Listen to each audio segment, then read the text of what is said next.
Hey guys, it's Mark with Hawkeye Ordnance. We're here at Forest Lake Sportsman's Club talking a little bit more about some 3-gun gear.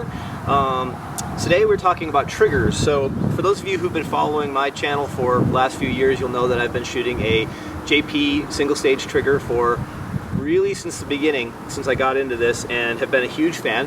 And that carried over, of course, into my current JP15 rifle, which we've talked about at length. But I have been interested in some different trigger concepts that are out there, and I've tried a few things. And what I've arrived at is this new product from HIPERFIRE.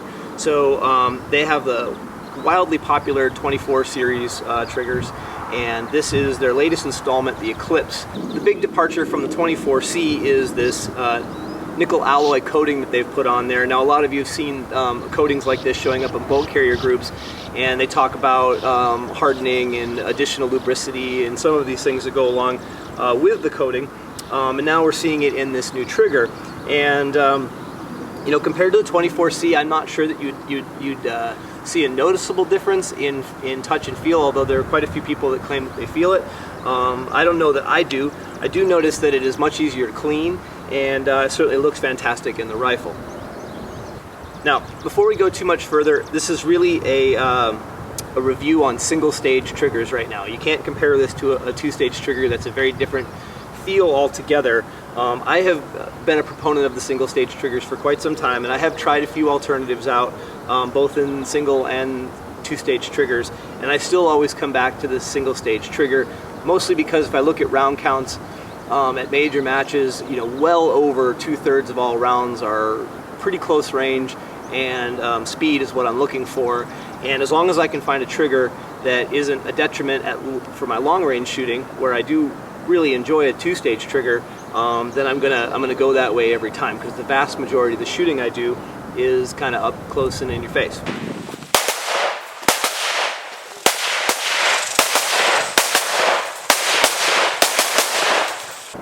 So I'm not going to bore you too much with the science behind this trigger, because frankly HIPERFIRE has done a better job than I will ever do explaining that on their website at HIPERFIRE.com. That's HIPERFIRE.com. There are two really significant innovations in this trigger I do want to point out that separate it from the pack, that would be outside of the nickel alloy coating that they've got on here. And one is they've got this straight trigger design with the shoe on here. And the shoe does two things for me. One is, of course, it gives you a great index point, so that unlike the Geisleys and some of those others, you have a repeatable spot to get your trigger finger to. And the second is you can adjust the shoe up and down, and while that's good ergonomically, it also changes how close your trigger finger is to the fulcrum point, and the further away you go, the lighter the trigger feels. Then on top of that, there's a pair of toggle springs in here, and the toggle springs are sort of the key to this trigger. They allow for that super light single stage break with enough hammer fall energy to ignite any primer. And you mix the springs with the trigger shoe, and you can get something like 15 different variations of the trigger weight feel and break, which is very, very cool. Okay, so that's all the technical stuff. Let's talk a little bit about my experience with this trigger. So we'll start with installation. So I'm by no stretch of the imagination's a gunsmith, but I figured I could probably put this in myself, and was pretty surprised how easy it was. I did have some trouble getting the toggle springs to line up between the two sections of the trigger, and I screwed around with that on and off for a few minutes before it finally just kind of happened for me.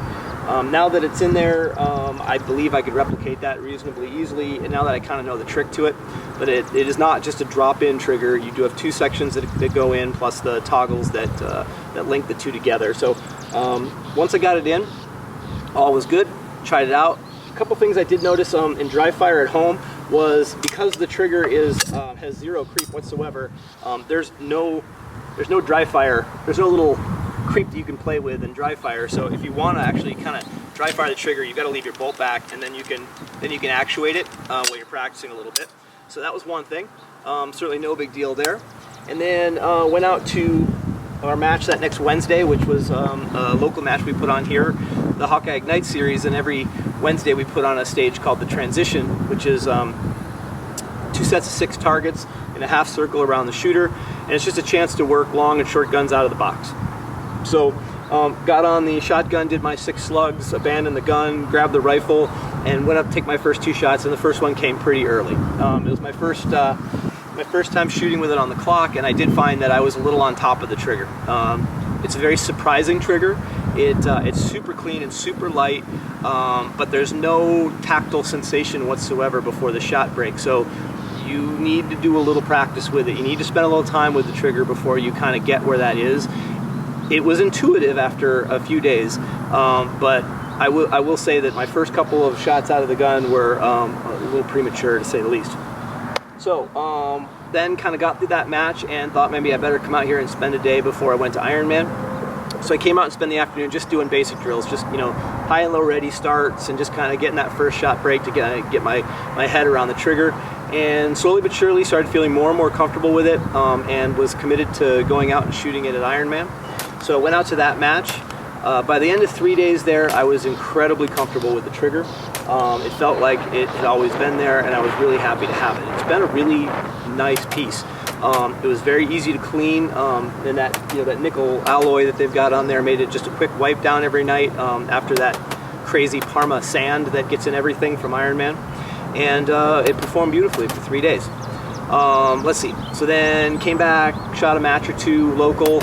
At this point, I'm not even thinking about the trigger anymore. It's doing its job. And then went to the Nordic Vortex Trigun, which we actually hosted here at Forest Lake. And by then, I'd reached the point where the trigger was no longer something on my mind while I was shooting.